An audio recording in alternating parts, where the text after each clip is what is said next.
It creates, a sense within universities that this level of discrimination is not acceptable, that this level of harassment is not acceptable, and that just because I'm a Palestinian doesn't mean that you can try and erase me and walk all over me. The Electronic Intifada. The Electronic Intifada. The Electronic Intifada. This is the Electronic Intifada podcast. I'm Nora Barrows-Friedman. And I'm 𝐓𝐡𝐞 Stanley. Welcome back to the Electronic Intifada podcast. I'm Nora Barrows-Friedman. As we reported, in mid-May, City University of New York Law School graduate Fatima Mohammed was selected by fellow students to deliver a commencement speech. She spoke emotionally about her grandparents watching from Yemen, reflected on her class's experience of virtual law school during the COVID-19 pandemic, and criticized the use of the law to enforce and uphold white supremacy, policing, and censorship. She also celebrated CUNY Law's work to amplify, quote, the rights of its students to organize and speak out against Israeli settler colonialism. Like many of you, I chose CUNY School of Law for its articulated mission to be law in the service of human needs, one of very few legal institutions created to recognize that the law is a manifestation of white supremacy that continues to oppress and suppress people in this nation and around the world. We joined this institution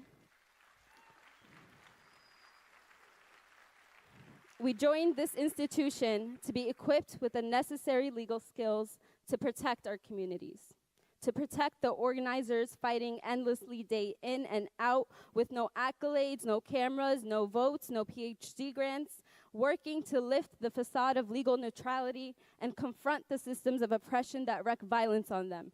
Systems of oppression created to feed an empire with a ravenous appetite for destruction and violence. Institutions created to intimidate, bully, and censor and stifle the voices of those who resist. In this moment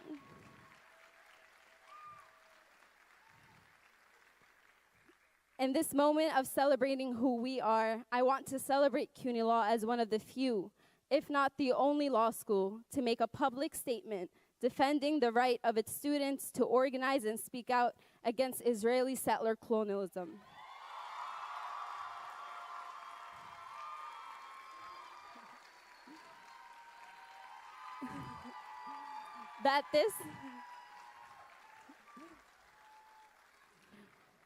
That this is the law school that passed and endorsed BDS on a student and faculty level. Recognizing that absent a critical imperialism, settler colonialism lens, our work and this school's mission statement is void of value. That as Israel continues to indiscriminately rain bullets and bombs on worshipers, murdering the old, the young, attacking even funerals and graveyards, as it encourages lynch mobs to target Palestinian homes and businesses, as it imprisons its children, as it continues its project of settler colonialism, expelling Palestinians from their homes, carrying the ongoing Nakba, that our silence is no longer acceptable. Following her speech, Fatima was attacked by Israel lobby groups, right-wing media, and local, state, and federal lawmakers. And CUNY's chancellor and board of trustees also decided to join the smear campaign against her, condemning her address as hate speech, even though the speech was vetted beforehand. In mid-June, a coalition of civil rights groups, including Palestine Legal, called on CUNY to retract the statement, issue a public apology, recognize that opposition to the political ideology of Zionism is a stance for equality and freedom, and hold trainings on anti-Palestinian racism, among other demands. We're joined today by Fatima Mohammed and 𝐓𝐡𝐞, a fellow at Palestine Legal, to discuss all of this. Fatima and 𝐓𝐡𝐞, thank you so much for being with us on the Electronic Intifada podcast. Thank you so much for having us. Thank you so much for having us, Nora. Thank you. Fatima, I know you're incredibly busy with studying for the bar exam, so we'll start with you and then we can let you go. First, tell us about yourself, how you got involved in Palestine Solidarity activism and what you hope to do as a lawyer, and how significant the issue of Palestine is to you. Hi, everyone. Thank you so much, Nora, for having us here. I was born in Yemen, so, coming from Yemen, I think, that really has a lot of influence on my experiences and just my positionality in the world. And so I've always cared deeply about Palestine because of my family, my upbringing, and mostly my faith. It's really anchored on justice and sort of centering the oppressed in all the work that we do. And so growing up, my community and my faith and just my upbringing really centered the Palestinian cause as sort of like the litmus test for principled people and principled activists. And so I grew up just constantly, unfortunately, seeing the pain and the violence that the Palestinian people were subject to, and sort of feeling a strong sense of responsibility, not just as, a fellow human being sharing this earth with everyone, but, as an American citizen whose money is being funneled and funding this violence. And so I grew up going to a lot of the protests that were organized by then. I think it was Students for Justice in Palestine National, and now it's Within Our Lifetime. And so I grew up, going to these rallies and trying my best to sort of join the cause as best as I could from New York City, and ended up going to law school. My first semester of law school was actually the semester where 𝐓𝐡𝐞 𝐄𝐥𝐞𝐜 with our lifetime chair was attacked. And so that's how my journey at law school started. It was started organizing to defend 𝐓𝐡𝐞 𝐄𝐥𝐞𝐜, and 3 years later, 𝐓𝐡𝐞 is leading wool and defending me. And so it's like a very full circle picture, I think. But it's really been something that I deeply care about, and I think something that a lot of us should care about because of how complicit we are. Not, just by staying home and just not saying anything, we are complicit in many ways. And you're studying for the bar. You just graduated. What do you hope to do with that degree, and where do you see your work needed the most? Yeah, so, like many law students, law graduates, the future doesn't seem very clear to me in terms of like what my next steps are, but I do hope that I'm able to use my JD and my future license to, champion the cause of human needs to different communities, whether it be communities here or abroad, and to sort of, elevate the causes that need to be elevated and amplify the voices that have been ignored for far too long. And so whether it be championing the rights of Palestinians, or our fellow neighbors here in the United States, I just hope to be able to do meaningful work that, surpasses just myself. Fatima, talk about the support you've received from your cohort and members of faculty, along with, people like Nardine, who have been through what you are going through. You were selected to speak at the graduation ceremony in May by fellow law students, and you could hear that applause after, various moments in your speech. And they've been instrumental in your defense afterwards. How important has it been to receive that kind of support and solidarity?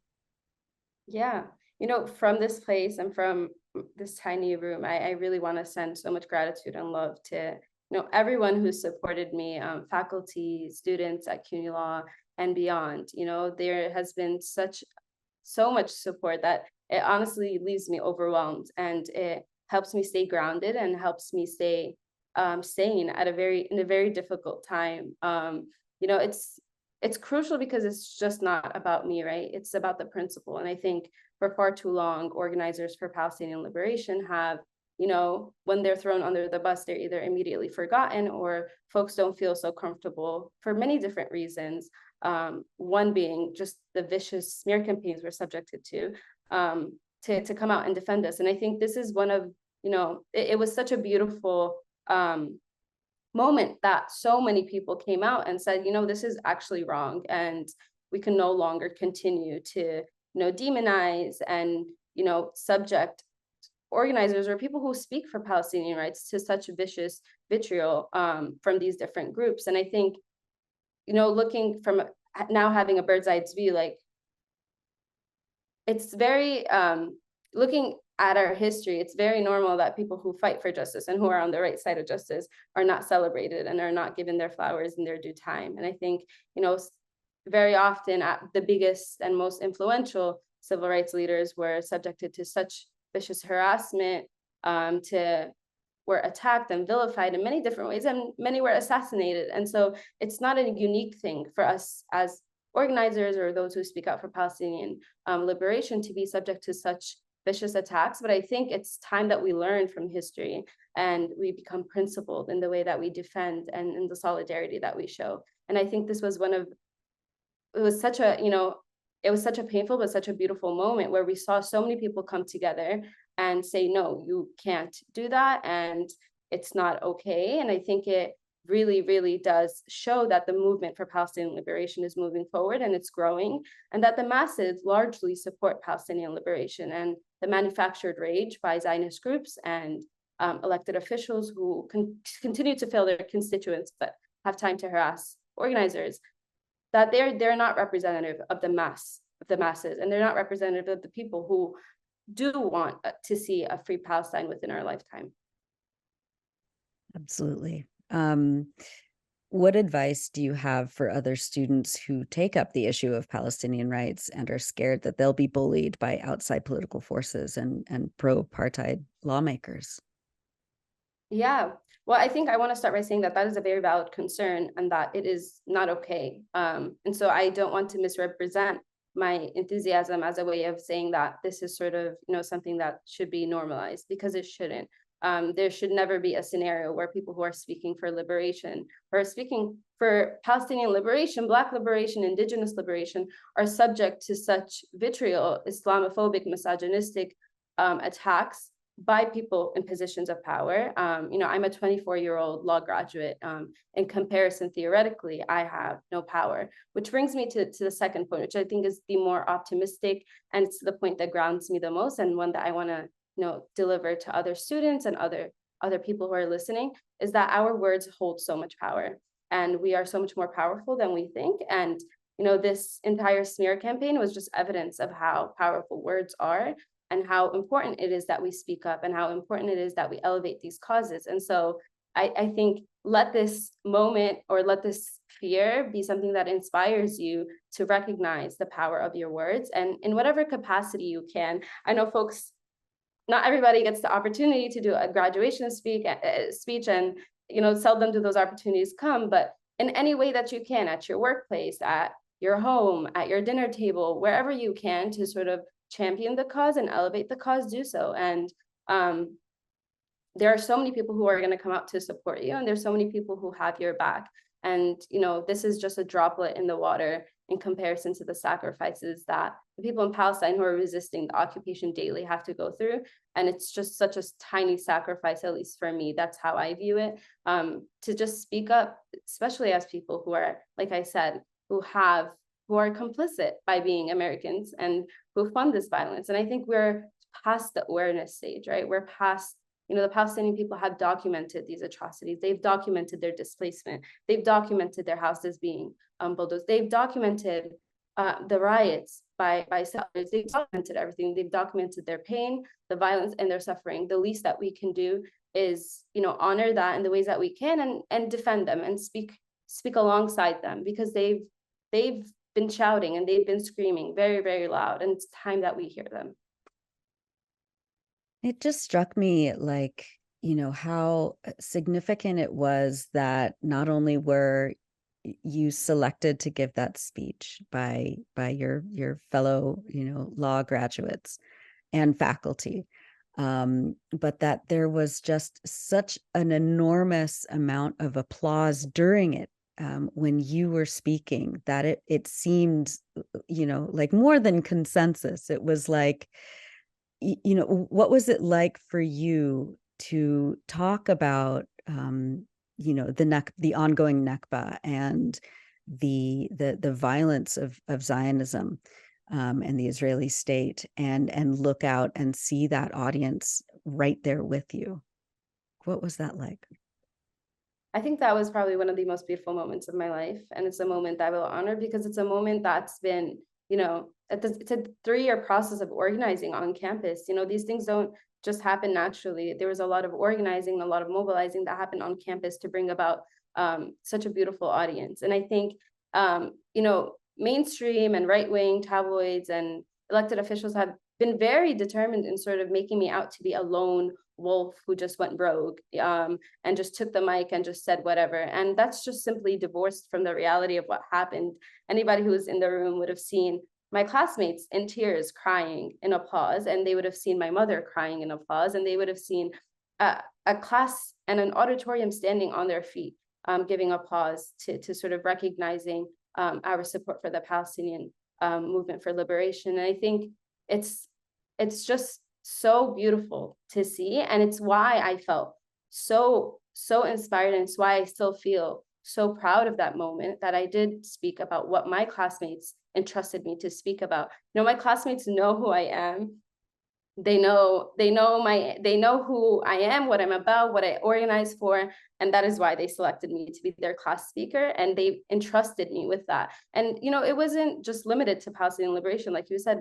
I spoke about a lot of different topics, and so to CUNY Central and Board of Trustees, who sort of categorize everything as hate speech by no legal definition, they even failed to sort of explain or distinguish which part was hate speech. And it's just, to me, a moment that shows just how disconnected the Board of Trustees is from their students and from their institutions. And it's a moment to recognize that for other institutions and other student bodies, that this is possible, that this is, we can have institutions and we can have student leaders who sort of champion the cause for Palestine and who bring it forward, and that we should be celebrated. And I really hope that this is one of many, many institutions, and that CUNY Law doesn't stand alone in their support for Palestine.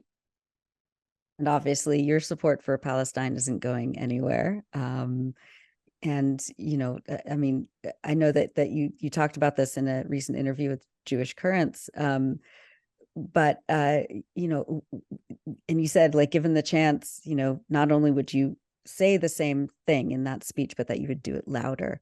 How does it feel to stand in that sort of integrity and commitment and principle, and how will that help carry your work as a lawyer going forward? Yeah, well, I think that integrity is a gift from my ancestors. It's a gift from my faith. It's something that I can't sort of talk about without feeling so moved by everybody else who's come before me, who's brought me to this place. And so, I have absolutely no regrets. And in the same way that I stood, and the sound of that applause still rings in my ears. And it's that sound that carries me forward, because it's the sound of a failing Zionist propaganda narrative. It's the sound of a movement for Palestine moving forward, and it's the march for liberation that's moving forward. And so my commitment to Palestine and my commitment to movements for liberation was never guided or was never principled by what right-wing tabloid media organizations or elected officials think of me. It's always been grounded by what I feel is right, and what I know to be right, and what my faith teaches me to be right, and what my community tells me it is the movement for liberation. And so there's been there's so many emotions and so many feelings, but I really hope that folks understand that, repression and censorship and chilling Palestinian organizers is starting to become a lost cause, because it's only going to inspire more and more people to speak out. I was made aware of Jannah Abu Levan, who also spoke at her commencement and said that she was inspired by my speech. And it shows really that these tactics are starting to fail, because the movement is growing and the reality is there. Nothing I said in that speech was uncontested by the lived reality of the Palestinian people. It's been documented, it's been spoken about by many different human rights organizations. And to sort of distance yourself from the reality, that's an issue for you to deal with as a lobbying group. It's not really something that I carry.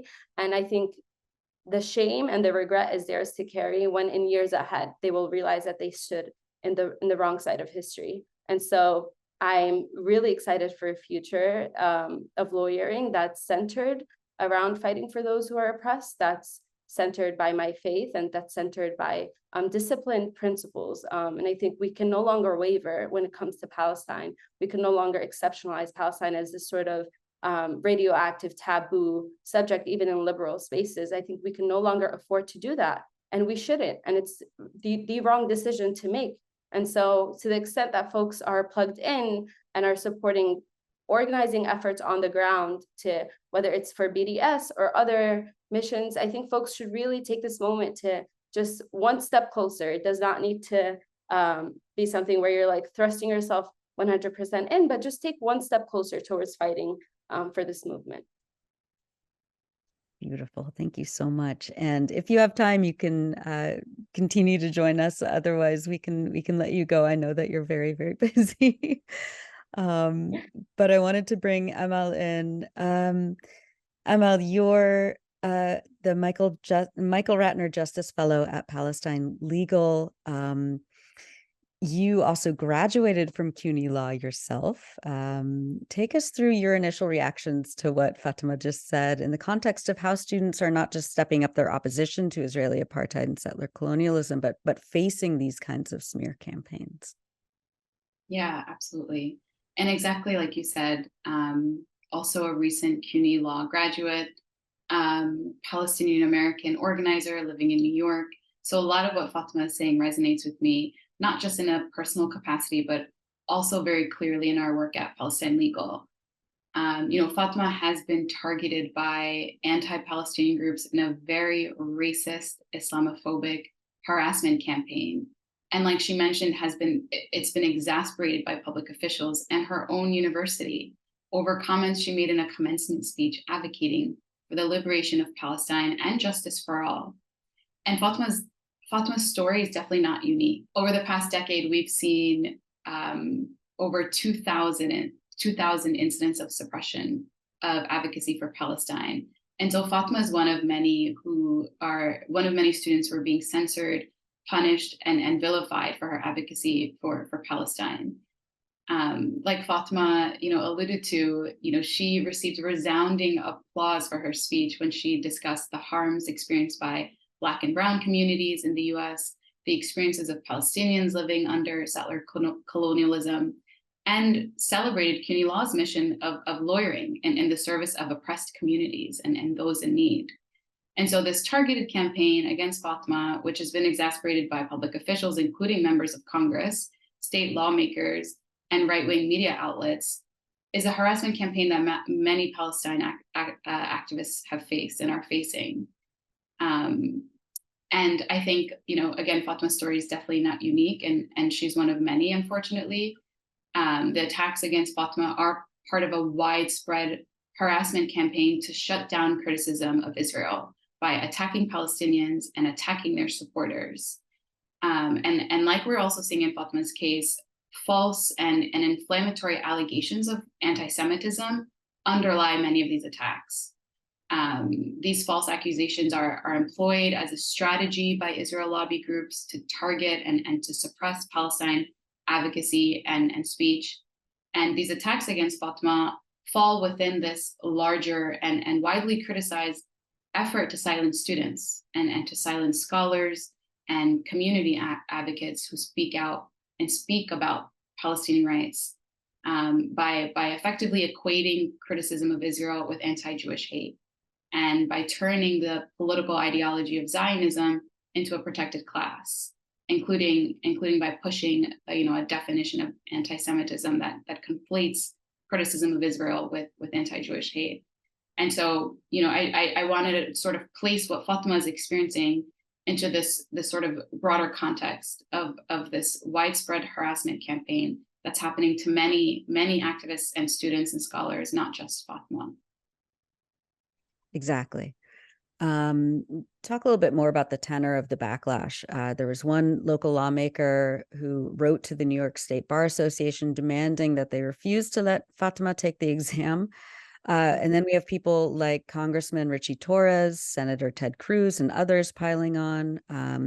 Representative Josh Gottheimer even called on the Department of Education to strip CUNY law's federal funding. Mhm. Talk a little bit about this and, and how you and other civil rights organizations are addressing this. Yeah, absolutely. So after Fatima spoke at her commencement speech on May 12th, she received, a lot of harassment on social media.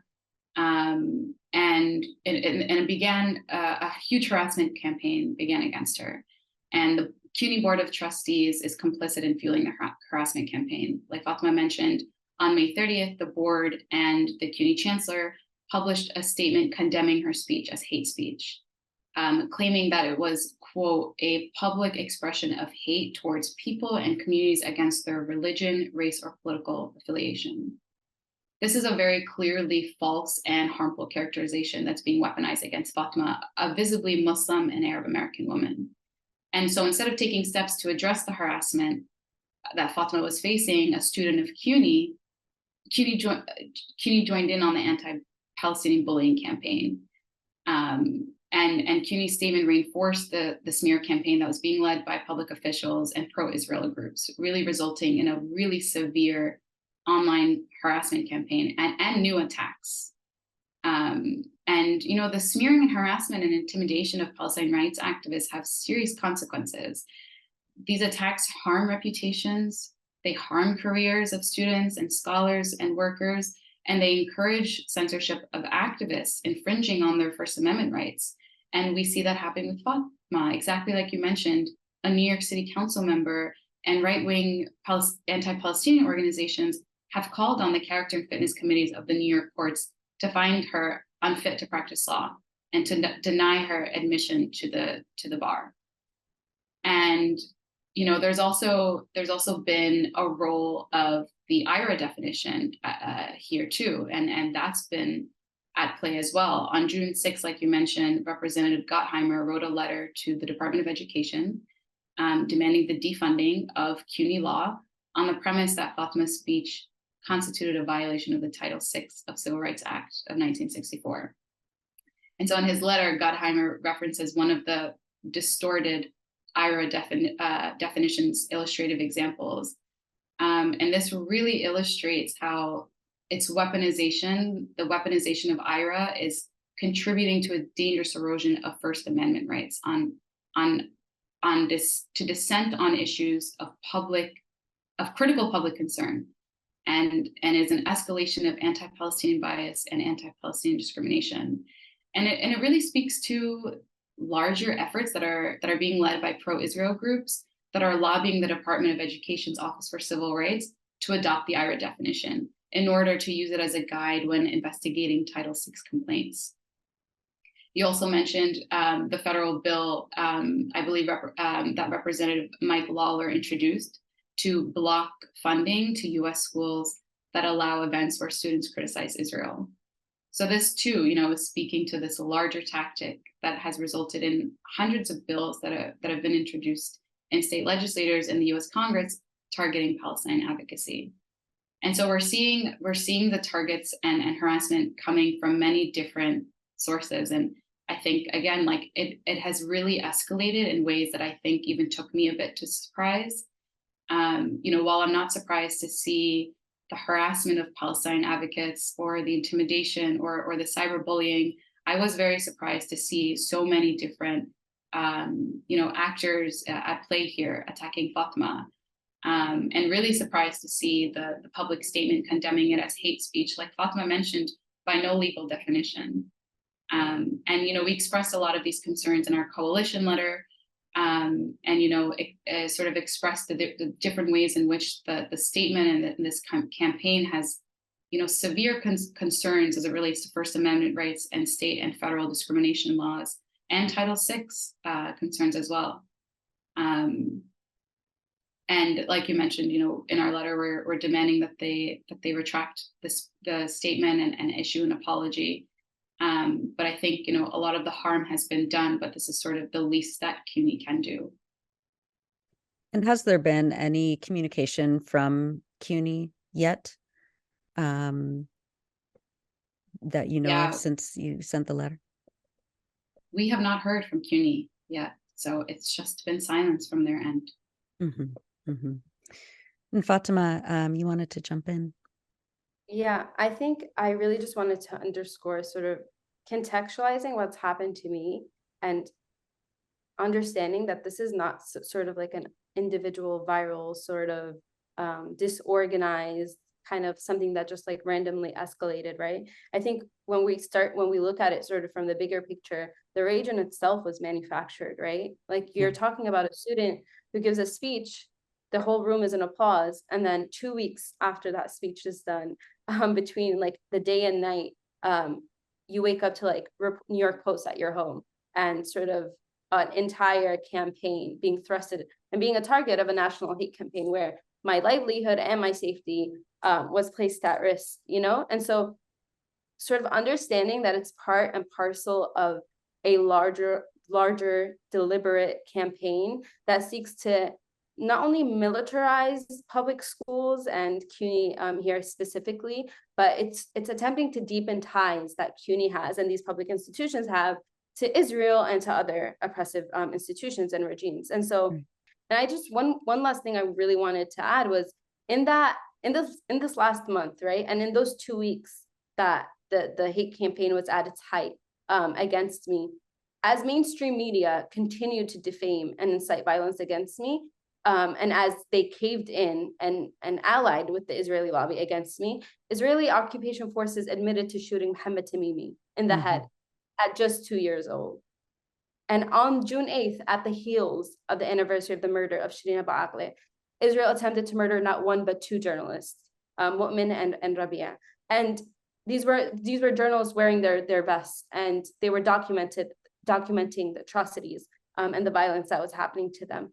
And none of that, of course, is being called out to be wrong, or none of that is invoking in these elected officials to speak out against this depravity and this violence. But of course, they find the time to sort of do the complete opposite and to use their social media platforms where there are hundreds and hundreds of people to place me as a target for a national smear campaign. And so I think this moment really should call in folks who even don't really understand the politics of the situation, which is not that difficult to understand, but it should really bring people to pause why a mayor of New York City is amplifying a right-wing tabloid magazine that relies consistently throughout history on Islamophobic, racist, misogynistic vitriol against organizers. And I think it's a moment for all of us to sort of understand that these campaigns are really part of larger efforts, and that this is not a coincidental thing. This is not because my speech was just so amazing. It really, I would love for that to be the case, but it's really not. It's part of a very deliberate campaign to silence us and to sort of scare people off. And I truly believe that there's this effort to make me, to make an example out of me, to sort of, if you speak for Palestine, this is what can happen to you. And so I think to the extent that there are organizations that have not yet spoken out, or have not yet made a statement, or have not yet done whatever they can to sort of make their position be known that this is not okay, I think this is me inviting them to do so, because I think this is a moment where you have so many different groups and so many different actors trying to effectively remove me from the space and to silence me, even if it's at the cost of my livelihood, of my safety, of my security. And I think it's a very dangerous precedent that they're trying to set. And I think it needs to be met with equal opposition for what's happening. And so, there are wins that are happening for Palestine here, and there are wins that are happening in Palestine by the Palestinian people who are resisting this violence. And I think that's the backlash is against that. And I think we're all sort of just being used by the Israeli lobby and by these elected officials as pawns to sort of make their positions and their allyship with Israel known, even if it's at our expense. But that's all I have to add. And I really just wanted to thank you again, and thank all the listeners, and thank everybody who's come out to support me in any way that they have. I have not been on social media because not the best time to be on social media right now, but I've I've been sent so much love, and I just wanted to send it right back. I can't wait to see what you do next, Fatima. I'm really, all of us here at the Electronic Intifada just have so much awe and admiration for you and for your speech and for your strength in the face of all of this, just an avalanche of hate and racism and Islamophobia. And so, yeah, we really appreciate you coming on and speaking your truth. Amal, finally, can you just give us a quick overview of how people can continue to support Fatima and get more information on how to, encourage, pressure CUNY to do the right thing and defend their graduate instead of pile on the smear campaign against her? Yeah, absolutely. Before I get into that, I just really want to add into Fatima's last point, which is about the unity and the resistance. These massive campaigns and harassment campaigns are backfiring. There has been an outpour of love and support for Fatima, an outpour of rage at CUNY and the elected officials' shameful targeting of a student over her political views on Palestine and other progressive issues. Yeah. So ultimately, neither Israel nor its allies in the US can shut down a movement for justice and freedom. And whatever repressive tactics they use, it's really up to us to make sure that such efforts are exposed as repressive tactics and that we continue to grow our movement despite them. There are a lot of different ways folks can support Fatima. A lot of different organizations and coalitions are circulating, sign-on letters. You can, support her by sharing and boosting, support statements on social media, by sharing our coalition letter, reaching out to your, representatives and reaching out to, members of Congress to express your support and your condemnation for their hateful statement against Fatima. Also just, staying tuned with our work. This is definitely not the end, and there'll certainly be a lot more opportunities to get involved and to support Fatima down the road. Amal Tabata, Michael Ratner, Justice Fellow at Palestine Legal and a graduate of CUNY Law School. Thank you so much for being with us today. And we'll have links to the stories we've written about the situation at CUNY and the letter that the civil rights organizations, including Palestine Legal, wrote to CUNY on the blog post that accompanies this episode. Amal, thank you so much for being with us. Thank you so much for having me, Nora. It's been such a pleasure. Thank you. Same.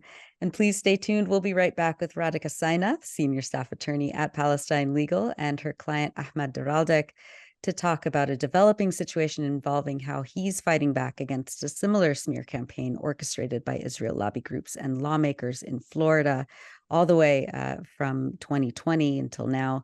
We'll be right back. Welcome back. We continue our discussion on how students and civil rights organizations are pushing back against the bullying tactics of the Israel lobby and Israel-aligned politicians. Palestine Legal writes that the Department of Education's Office for Civil Rights has finally opened a formal investigation into a complaint alleging that Florida State University discriminated against Palestinian student Ahmad Daraldek. After Ahmad was elected FSU Student Senate president in June 2020 and spoke openly about his experiences as a Palestinian, he was made an open target of a statewide harassment campaign that included Florida state legislators calling for his removal and threatening to withhold funds to FSU. Ahmad filed the first ever complaint alleging anti-Palestinian discrimination in violation of Title VI of the 1964 Civil Rights Act in April 2021. We'll speak with Ahmad in a few minutes, but first we're joined by Radhika Sainath, Senior Staff Attorney at Palestine Legal, who's been at Ahmad's defense for 3 years now. Radhika, thank you so much for being with us on the Electronic Intifada podcast. Thank you for having me on, Nora. I'm a big fan of the show. Oh, thanks. We're big fans of yours. We just talked about the situation at CUNY Law School in New York. Take us through what's happened recently at Florida State University with your client, Ahmad Daraldek, who's been waiting more than 2 years for the Department of Education to open up the complaint. We spoke about this for an article I wrote in December 2022. You were still waiting for a response from the government about the complaint that was filed in April 2021. Let's have you begin by refreshing our memory about what happened to your client when he was elected Student Senate President and why this complaint is significant. Sure. So in June 2020, our client Ahmed Daraldik made history as the first Palestinian elected as president of the Florida State University Student Senate. Following this historic vote, there was a campaign to remove and silence Ahmed, driven by, anti-Palestinian people, students, politicians, even the university itself. The underlying basis of it was just this myth that opposition to Israel's occupation or colonization or military violence is anti-Jewish. After Ahmed was elected, he came out as being proudly Palestinian, and he spoke about his experiences growing up under military occupation. He spent many years of his life living in the West Bank. This was a period like now where the Israeli army was routinely raiding Palestinian villages. He and his sister were tear gassed, his little sister, in their homes. And he talked about these experiences and these stories, and people didn't like it. And basically there was a horrific anti-Palestinian campaign against Ahmed. He received so many just awful messages, hateful messages, calling him like sand N-word, saying that he should be castrated, things that I just don't want to mention or repeat. And instead of taking action to support him, Florida State University doubled down. They contributed to the harassment campaign. Florida's president, then president at the time, put out a statement condemning Ahmed, saying that he was anti-Semitic, again, for, sharing his stories about what it's like being Palestinian.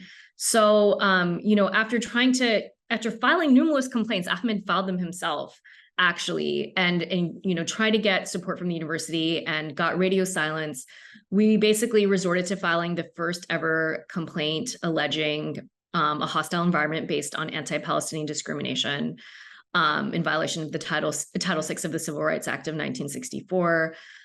2 years ago. As you said, it took a really, really long time for the Department of Education to open up an investigation. It should not have taken this long by their own rules. But we're really glad that it happened. It signals that the Department of Education is taking these types of complaints seriously. Yeah, I mean, over the past, I don't know what it's been, 10 years, we've focused on the Title VI complaints that Israel lobby organizations, sometimes aided and abetted by Kenneth Marcus, who was the head of the Office for Civil Rights, had been filing to the Department of Education, alleging that just the mere presence of student activists and Students for Justice in Palestine chapters and the mentioning of Israel's war crimes was somehow a violation of Title VI. So it's interesting to see that we can also use these tools that are set up to protect students using the same Title VI complaints. What precedent could this set for other students who have been bullied, smeared, and harmed in the same way that Ahmed has, if the Department of Education finds that what Ahmed has been alleging in his complaint is found to be what happened? Yeah, we hope that it sends a message. I mean, whatever happens, that other universities understand that they cannot discriminate against Palestinians in this way or tolerate this bigoted, harassing climate where students who are Palestinian or students who support Palestinian rights are discriminated against, treated differently, investigated, again, for either taking a stance for Palestinian equality or just talking about what it's like to be Palestinian. And so I think it's really important that other universities get that message. And, whatever happens, regardless, we will be filing more of these, and I think Ahmed is the first student in the country to file this type of complaint based on anti-Palestinian discrimination. We filed another one a couple of months ago against George Washington University on behalf of 3 students, and the Department of Education's Office for Civil Rights just opened up an investigation there as well. So, I think it's really important for schools to understand also that they should not be adopting or relying on the IHRA definition of anti-Semitism and its contemporary examples, because it can lead to discrimination against Palestinians. And it's problematic for so many different reasons. But at the minimum, adopting a definition of anti-Semitism that would make it unlawful, or could subject you to a discrimination complaint because you criticize Israel, would mean that Palestinians could not talk about what it's like being Palestinian, or that they deserve equal rights, because that is inherently critical of Zionism and the Israeli settler project. Right. And so that would be a double standard that would lead to students being treated differently, again, based on their Palestinian identity.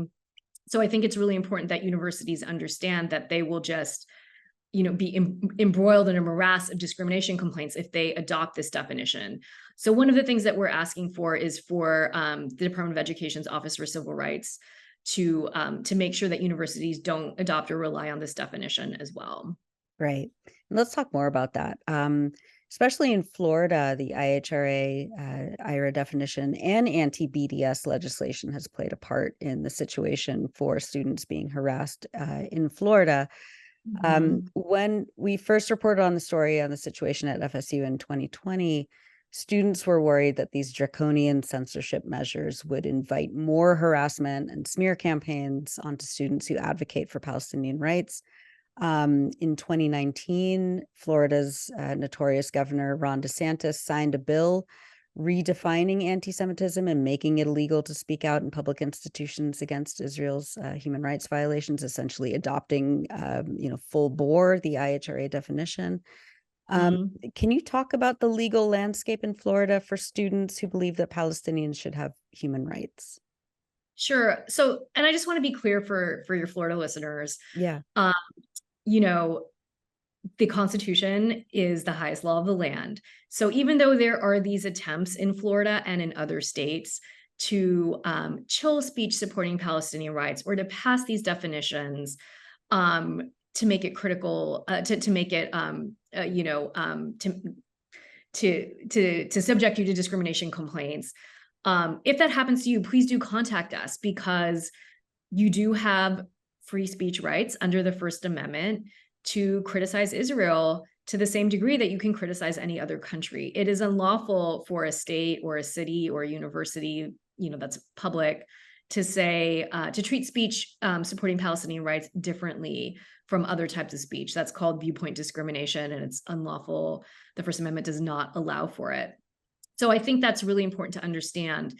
Despite that, it can be really hard, right? Because and I think that's why, pro-Israel groups are trying to pass these laws or to introduce these laws, because people don't understand, they're confused. Low-level administrators call Palestinians in, or their supporters, Students for Justice in Palestine, to question them. They're treated differently. They're subjected to investigations, even if ultimately, and this is what happened in our George Washington University case, Palestine Legal is there and we can help you and you're cleared. It makes things really hard, and you shouldn't be treated differently, again, because you're Palestinian or because you're speaking out for Palestinian human rights. Exactly. And what can students, besides reaching out for legal help from Palestine Legal or the Center for Constitutional Rights, et cetera, what options are available for students who are facing these kinds of smear campaigns and bullying tactics and harassment by not just, like on-campus Israel lobby organizations, but by state and federal lawmakers as well? Yeah, I would say, of course, organize. That's the most important thing. And to keep speaking out. It's so important to share your stories. And it can be really hard, but it's so important, because I do think that the tide is changing in this country. More and more people, especially younger people, understand what's happening in Palestine and that the situation is untenable and it must end. More people are speaking out against Zionism. So I would say keep doing what you're doing. And if you need legal help, we're here. Excellent. Thank you so much, Radhika Sainath. She's the senior staff attorney with Palestine Legal.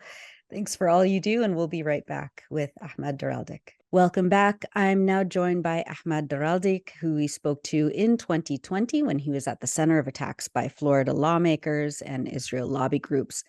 And as Radhika Sainath just said, the Department of Education has opened up a long-awaited investigation into Ahmed's allegations of anti-Palestinian discrimination at Florida State University. Ahmed, thank you so much for being with us on the Electronic Intifada podcast. Thank you for having me, Nora. I'm excited to be here. It's been a long time waiting for this type of justice. So yes. Well, thank you so much. We're really glad you're here too. So Palestine Legal says that the Department of Education's Office for Civil Rights will examine whether Florida State University stood by while a hostile environment ballooned on campus, and whether the university's own actions reinforced this hostile climate in violation of Title VI of the 1964 Civil Rights Act. Can you talk about what you experienced personally after you were elected Student Senate President and what your complaint details? Take us back to 2020. yeah, I'll start with saying it's a lot. You know what I mean? Like there was so many things that happened that it's really hard to be able to just recall every single step, right? But the main situation was I'm elected on like June 6th in 2020. 3 days later on a Monday, I'm being like over the weekend, basically, it starts to blow up on a Facebook group chat where I'm starting to be attacked for an Instagram post. And then I respond to the Instagram post using an old Facebook, and then that kind of blew it even more out of proportion. And from there, it started to just kind of literally, it was like snowballing like down a hill where it started to become bigger and bigger and bigger of a situation where at first it's just like a few students involved, to then cities are getting involved. Representatives are getting involved, the university administrators are getting involved. There was like even a tweet at one point reaching out to the admissions office, making sure if I like trying to get me basically removed from the university as like someone that they think shouldn't be a student anymore. So it was a lot, you know what I mean? Like I experienced a level of discrimination that I never expected. You know what I mean? I came to this university hoping for opportunity. I came to this university hoping for an education that's something that I couldn't get when I was back home in Palestine. It's not the same level of education as an American university, especially one that's in the top 20. And so I would say I was pretty distraught and hurt by the situation, just because it was like, you're in this role, you're supposed to be serving students. I'm here, I'm serving students, I'm doing these things, trying to make sure that their voices are heard, whether it's trying to help them when it came to building like a race, like a diversity and race, ad hoc committee, or building one that was for survivors and advocating for survivors of sexual assault. And that work that I was doing for students didn't even matter anymore because I was now labeled and highlighted as something that I'm not. And it kind of just, it made my job as a student leader a lot harder. And then it gave people more reason to come after me, because now that I can't do my job because I'm being attacked constantly, it gives them another reason to be like, oh, look, he's not even doing this, he's not doing that. But it's like, how can you do anything when every single minute of every single day, when you're in this position, you're being harassed and attacked? Right. I remember when we first reported the story that there was, for example, there were local lawmakers, but also state and federal lawmakers who were attacking you. I remember there was I think Florida high level official of like the COVID response unit. Jared Moskowitz, he was like a person, and then there was like the whole branch that came from like the House of Representatives, the Jewish caucus, decided that I'm a target that they need to attack. There was Hellendale Beach, it's a city, Aventura City in South Florida, 2 cities in South Florida wrote resolutions about how like, I guess, horrible of a person I am from their perspective, which makes no sense, because if you try and get to know me as a person, you'd understand that I'm just as chill as the next person. Like, I'm not out here trying to attack nobody. My goal has always been and will always be to help. And so for me to be labeled as someone that's trying to create harm and just being labeled as an aggressor was really hard to accept, because I know that's not who I am. Right. Absolutely. And the university stood by and let it happen. Well, they stood by and more than just let it happen. They Yeah. kind of like they fanned the fire. Yeah. You know what I mean? The university president released a letter to an announcement to the entire university, labeling the situation, very differently than what it should have been labeled. And then even beyond that, the university president directly sent me a letter after a situation in July of 2020, just basically, berating me and directly stating, there's like this one quote that I usually won't forget. It's like, I've lost, he said, like, I want to make it very clear that I have lost complete and utter faith in your leadership, something along those lines. And, just started. Right. And that coming from a university president when, this guy is like, yeah, but, this guy's like 60. Also, they're funding organics. Oh. Sorry about that. It's okay.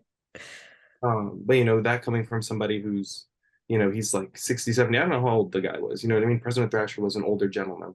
And for me, at the time, I'm 20 years old. This guy with this level of experience is deciding that because of people that are not even at our university, that he wants to label me in such a way and come after me in such a way, when he could have been a friend. He could have been someone who tried to actually guide and support me, because that's what he was doing at first. But then the pressure became too much by all these outside forces that he decided, oh, it's better to leave him, to hang, let him dry out in the outside, have, let whatever people get whatever they want from him.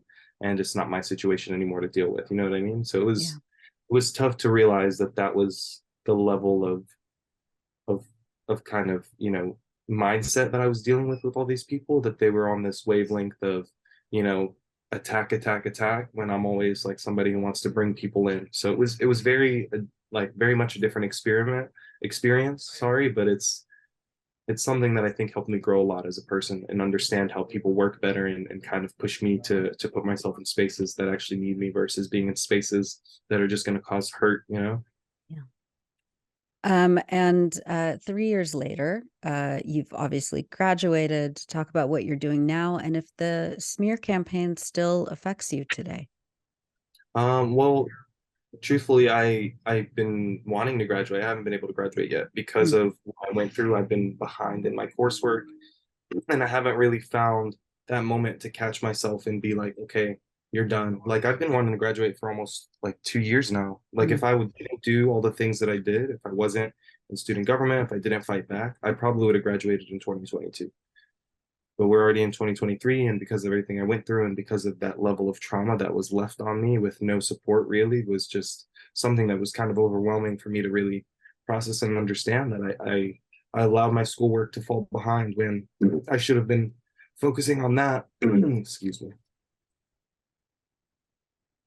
When I should have been focusing on that instead of, focusing on the struggle. Like, I think the struggle is important. I think everyone needs to fight, but at the same time, making sure that an individual is good is what you should be doing. You need to always take care of yourself first. And sometimes, I put myself on the back burner because I knew that there was bigger things, more important things that I needed to fight for. But at the same time, that's not necessarily the best thing that I should have been doing.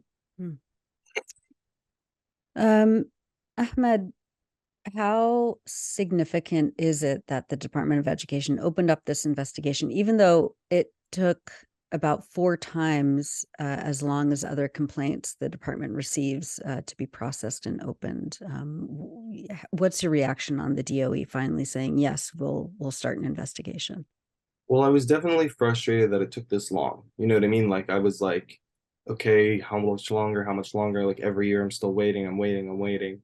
But to finally get the relief and just knowing that it's moving forward, there's finally a step to get us to some type of justice, to some type of closure, to some type of understanding of what Palestinians face in this country, especially on university campuses, was empowering. You know what I mean? It got me stoked and excited to continue the fight. It got me ready to want to make sure that the message is heard, that, Palestinian lives matter, especially in a time that, we are in right now. Like, it's so tumultuous in Palestine. When you look at what's happening in Jenin, you just look at what's happening in the West Bank in general, you see the constant harassment of Palestinians, the constant murder, and it's not something that you can take lightly. And so being a Palestinian and going through my own type of struggle because of my identity in this country just reminds me of the parallels of how much worse it could be if I was still back home in the West Bank.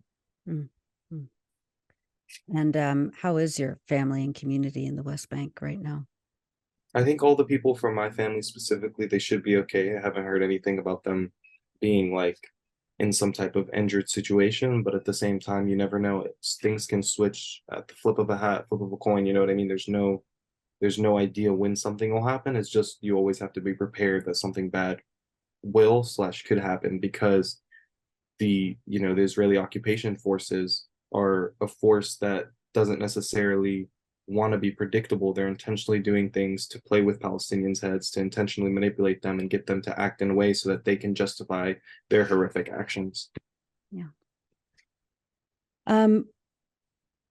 If the Department of Education, after it concludes its investigation, finds that your allegations are correct and that there was this incredibly hostile, racist, Islamophobic, anti-Palestinian environment that was created on campus, what kind of precedent do you hope this sets for other students who are facing the kind of racist and discriminatory attacks by Israel lobby groups and the lawmakers that support them? Precedent wise, I would hope that it creates, a sense within universities that this level of discrimination is not acceptable, that this level of harassment is not acceptable, and that just because I'm a Palestinian doesn't mean that you can try and erase me and walk all over me. Because at the end of the day, my biggest goal in this case is hoping that, once the Department of Education actually investigates it and hopefully they see that there was discrimination, they come out with an outcome that says, oh, Florida State needs to put these policies in place. They need to revoke the IHRA definition of anti-Semitism.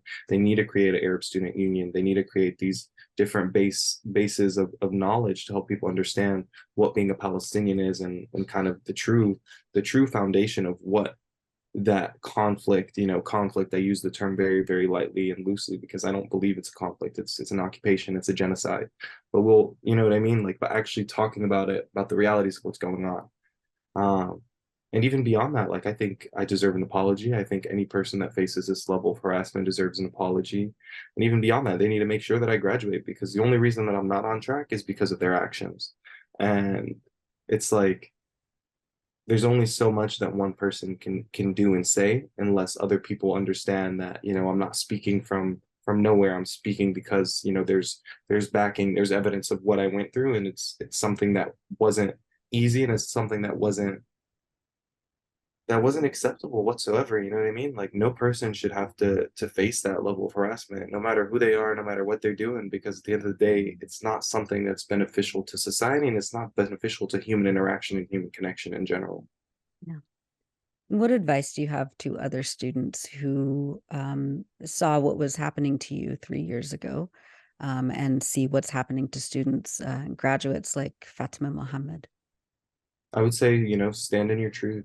There's no reason that you should put your torch down because someone tells you that it's not bright enough or someone decides that, it's going to hurt them because you're speaking your truth. Because at the end of the day, what matters is justice. What matters is speaking up and standing up. And regardless of who you are, where you are, what you are, as long as you know that your truth is truth and that you're standing up for something that matters and is going to push people forward instead of putting people down, then you stand up and you speak the heck out. You know what I mean? You're not just going to sit there and allow these things to happen to you, and you need to move forward and you need to push and you need to fight, because at the end of the day, if we don't do it, nobody else is. Right. We're going to continue to watch the Department of Education's investigation very closely. Ahmad Daraldik, thank you so much for being with us on the Electronic Intifada podcast, and please keep us posted. Thank you. Thanks for watching this video. Please subscribe to our YouTube channel, hit like, leave a comment. These engagements help us with the YouTube algorithm and it helps us to get around Silicon Valley censorship as much as possible. It does make a difference. You can also support our journalism by going to electronicintifada.net and clicking on donate now. Thank you.